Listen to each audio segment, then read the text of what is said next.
Hello friend, स्वागत है आप सभी का। और ये काफ़ी इंपॉर्टेंट वीडियो है, खासकर क्लास 5 में जिनका पर्यावरण और हम का एग्जाम होने जा रहा है। तो ये पर्यावरण में कुछ कुछ क्वेश्चन जो हम आप लोग को कभी क्लास में पढ़ाए थे उसी टाइप का क्वेश्चन बनने भी जा रहा है। तो आप लोग को करना क्या है कि बस थोड़ा सा इस वीडियो को अच्छे से एक से दो बार सुनना है और अपने माइंड को रिकैप कर लेना है, मतलब आपको याददाश्त को थोड़ा तेज कर लेना है, क्योंकि जैसा बोलेंगे उसी टाइप का क्वेश्चन आपके चांसेस है आने का। तो ठीक है, आप ध्यान से इस वीडियो को सुनिए और ज़रूरत पड़े तो आप इसको नोट करके रख सकते हैं। तो ठीक है, शुरू करते हैं। फिल इन द ब्लैंक, यानी कि खाली जगह में ऐसा क्वेश्चन आ सकता है कि जो तेंजिंग नोर्गे थे वो क्या थे। तो आप लोग लिखिएगा कि तेंजिंग नोर्गे जो है वो पर्वतरोही थे, मतलब वो पर्वत पर पहाड़ पर चढ़ते थे। कुश्ती का खेल में कितना लोग का जरूरत पड़ता है? तो कुश्ती का खेल में 2 लोगों का जरूरत पड़ता है। धान का फसल कब लगाया जाता है? तो धान का फसल जो है ना वर्षा ऋतु में लगाया जाता है, जब बरसात का दिन आता है तब धान का फसल लगाता है। पूछा जा सकता है कि विक्रमशिला विश्वविद्यालय कहाँ पर, कौन जिला में है? तो विक्रमशिला विश्वविद्यालय जो भागलपुर जिला में। माउंट एवरेस्ट समुद्र तल से ऊंचाई कितना है? तो आप लोग लिखिएगा कि माउंट एवरेस्ट का जो समुद्र तल से ऊंचाई है 8,848 मीटर है, 8848 याद रखिएगा। कुछ ट्रू फॉल्स में आ सकता है सही गलत करने के लिए, तो आप कैसे पता करिएगा? तो जैसे आप लोग से ऐसा पूछा जाएगा कि व्यायाम और योग हमारे शरीर के हानिकारक है, तो आप लोग लिखिएगा नहीं, बिल्कुल गलत। क्यों? क्योंकि व्यायाम और योग हमारे शरीर के लिए फायदेमंद है, हानिकारक नहीं है, तो इसको गलत कर देना है। बासी और खराब भोजन हमारे शरीर के लिए लाभदायक है, बिल्कुल गलत कर दीजिएगा, क्योंकि बासी और खराब भोजन हमारे शरीर के लिए लाभदायक नहीं है। तीसरा है बबूल और कैक्टस मरुभूमि के पौधे नहीं है, तो लिखेंगे गलत।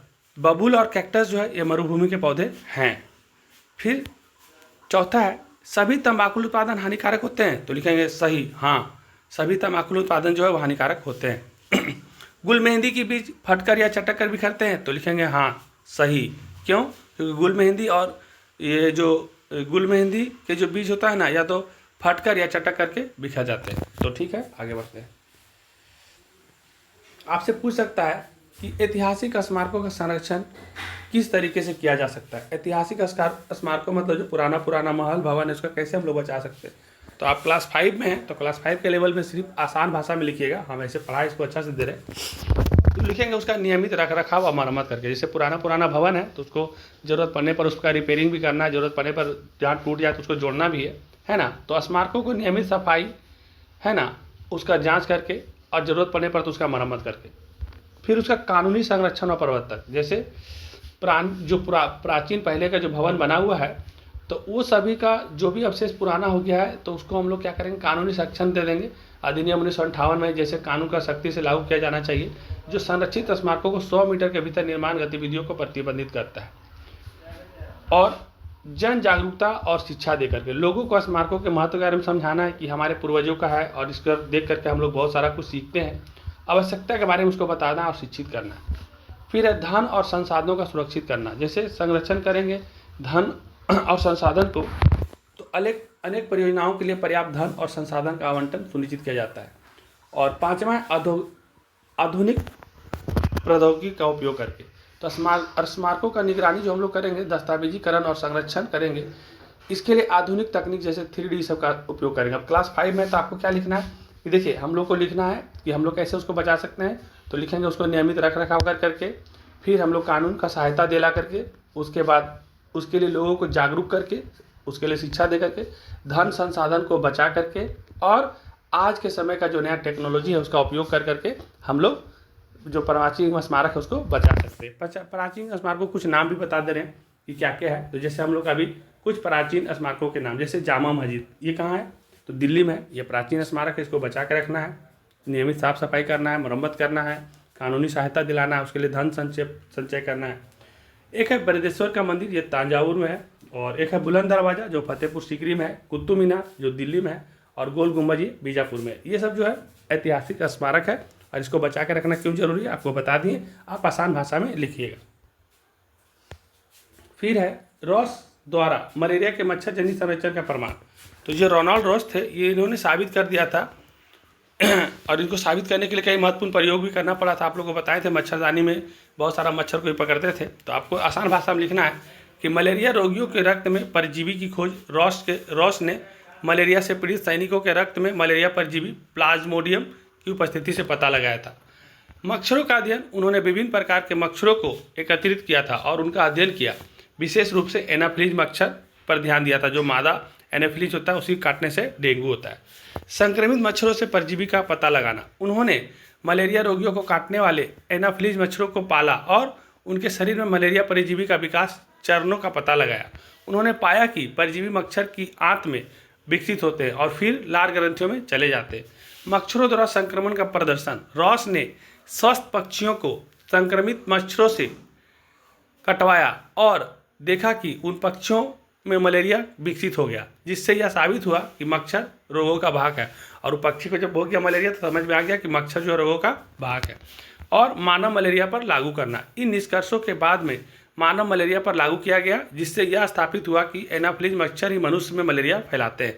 तो इससे रेनॉल्ड्स ने इतना सारा प्रयोग किया था। तो आप आसान भाषा में लिखिएगा, क्लास 5 के लेवल में लिखिएगा कि रेनॉल्ड्स ने मलेरिया की जानकारी लेने के लिए अनेक प्रयोग किया। उन्होंने पक्षी पे प्रयोग किया, पहले मच्छर को पक्षी से कटवाया, पक्षी को कटवाया, और जब पक्षी में फैल गया तो रेनॉल्ड्स को पता चल गया कि मच्छर से मलेरिया फैलता है, और बाद में इनका बहुत सारा उपचार भी निकाले। जैसे कुछ और इसके बारे में लिख देते हैं कि आप आंसर में ऐसे भी लिख सकते हैं कि रेनॉल्ड्स ने मलेरिया के मच्छर जनित संरचना को साबित करने के लिए मलेरिया रोगियों के रक्त में परजीवी की खोज की, एनाफिलीज मच्छर में परजीवी के विकास चरणों का पता लगाया और संक्रमित मच्छरों द्वारा स्वस्थ प्राणियों में मलेरिया के संक्रमण को प्रदर्शित किया।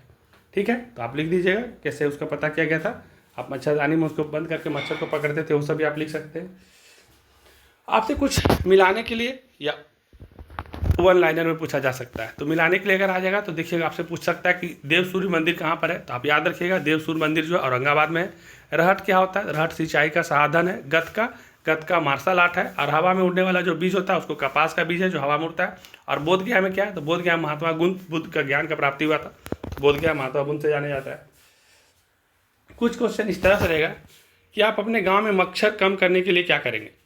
तो आप लिखिएगा कि हम अपने गांव में मच्छर को कम करने के लिए अपने गांव में पानी जमा होने से रोक देंगे। कहीं पर भी पानी ज़्यादा रहेगा तो मच्छर जमा हो सकता है, तो उसको पानी जमा होने नहीं देंगे। नलियों की साफ सफाई समय पर करवाएंगे और मच्छरदानी का प्रयोग करेंगे, तो हम लोग के गाँव में मच्छर का क्या हो जाएगा? कम हो जाएगा।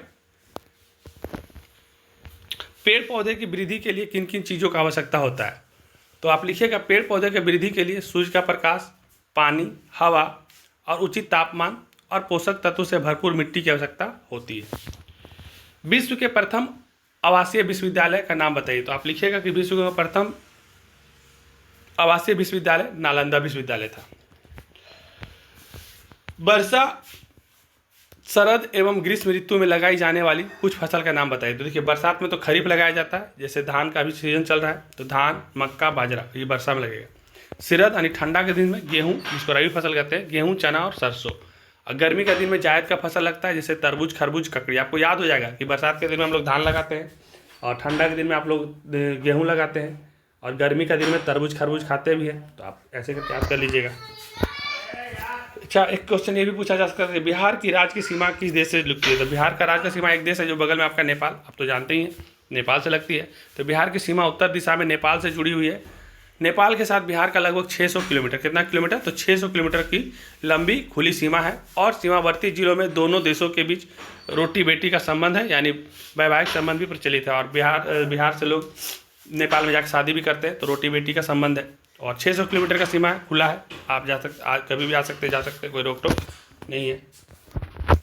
आपसे कुछ क्वेश्चन इस तरह से पूछा जा सकता है कि पर्वतरोहियों को चढ़ने के लिए किन किन सामानों की आवश्यकता पड़ता है, इसका सूची बनाइए। या फिर पूछा जा सकता है हार्बेरियम बनाने की प्रक्रिया को क्रमवार लिखिए। तो आप पहले पर्वतरोही वाला आसान लग रहा है, दोनों में से एक ही लिखने के लिए बोलेगा, तो आप एक ही लिख दीजिएगा। तो हम पर्वतरोही वाला आसान लग रहा है तो उसी को लिख दे रहे हैं कि पर्वतरोहण के लिए आवश्यक सामान। पर्वतरोही को चढ़ाई के लिए विभिन्न प्रकार के सामानों की आवश्यकता होती है, जिसमें शामिल है सबसे पहले सुरक्षा उपकरण, जैसे आपको हेलमेट ले जाना पड़ेगा, रस्सी ले जाना पड़ेगा, है ना, और कैराबिनस ले जाना पड़ेगा। तो आप ये सब लिख दीजिएगा, रस्सी, हेलमेट, है ना।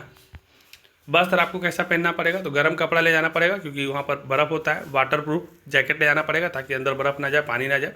और पैंट बढ़िया वाला ले जाना पड़ेगा। हाथ में पहनने के लिए दस्ताना और टोपी ले जाना पड़ेगा। जूता लेना पड़ेगा, पर्वतरोही के लिए विशेष तरह का जूता चाहिए जो जल्दी फटे नहीं। और अन्य उपकरण जैसे और भी ले आ सकते हैं, कुल्हाड़ी लेके जा सकते हैं, है ना। फर्स्ट एड का बॉक्स ले जा सकते हैं, कहीं टूट गया, फूट गया तो आप लगाने के लिए। खाना पानी लेके जाना है, ये सब आपको लेकर के जाना है पर्वत पर, पहाड़ पर चढ़ने के लिए। उसके बाद आपसे पूछा जा सकता है कि आप भोजन को बर्बाद होने से बचाने के लिए क्या क्या करते हैं। या खेतों में सिंचाई की आवश्यकता क्यों पड़ती है। अब ऐसा क्वेश्चन आएगा तो आप हम लोग भोजन से बचाना आसान है तो उसको लिख दे रहे हैं कि भोजन को बर्बाद होने से बचाने का उपाय। तो लिखेंगे कि भोजन की बर्बादी रोकने के लिए कई उपाय किए जा सकते हैं, जैसे आवश्यकता अनुसार खरीदारी, जितना ज़रूरत है भोजन का उतना ही खरीदिए, केवल उतनी ही मात्रा में भोजन खरीदें जितना आपको आवश्यकता है, तो खराब नहीं होगा। सही भंडारण, जहाँ पे आप भोजन को रखते हैं तो उसका तापमान अच्छा होना चाहिए, कोई चीज़ को ठंडा जगह पर रखिएगा तो जल्दी ख़राब नहीं होगा, है ना। और बचा हुआ भोजन का उपयोग, अगर कोई भोजन बच जाए तो उसको फेंकने के बजाय उसका रचनात्मक तरीके से उपयोग करिए, किसी को खिला दीजिए। फर्स्ट इन फर्स्ट आउट मतलब नियम, मतलब पहले खरीदे गए भोजन का पहले उपयोग करिए। जो चीज़ को आप पहले खरीदते हैं उसको पहले बना लीजिए, क्योंकि अगर जो चीज़ को पहले खरीदा उसको नहीं बनाइएगा, बाद वाला को बना दिया तो पहले वाला पहले ख़राब हो जाएगा। तो इसीलिए जो फर्स्ट खरीदें उसको फर्स्ट में बना लीजिए। और लास्ट में दान, अतिरिक्त भोजन को ज़रूरतमंदों को दान कर दिया। फिर भी अगर आपके पास ज़्यादा भोजन बच गया तो ख़राब होने से बचाने का सबसे अच्छा उपाय है कि आप जो भी गरीब लोग हैं जिनको नहीं मिलता है आप उनको जाकर के दान कर दी तो आपको पुण्य भी हो जाएगा। तो काफ़ी आसान उपाय था और ये आसान है क्लास 5 के लिए, तो काफ़ी आसानी तरीका वाला क्वेश्चन लिए ताकि आपको एक भी क्वेश्चन हार्ड ना लगे। और फिर भी अगर कोई तरह का दिक्कत लगेगा तो आप कमेंट करेंगे। और आप छोटे छोटे बच्चे हैं तो आप लोग का मम्मी पापा भाई बहन जो भी है आप लोग से भी मेरा निवेदन है आप उनसे सपोर्ट लीजिए और कम से कम पढ़ाई को आसान बनाइए, ताकि आप पढ़ाई को आसानी तरीके से करेंगे तो आप एग्जाम में तो सीखेंगे और ये आपके जीवन में भी काम आएंगे।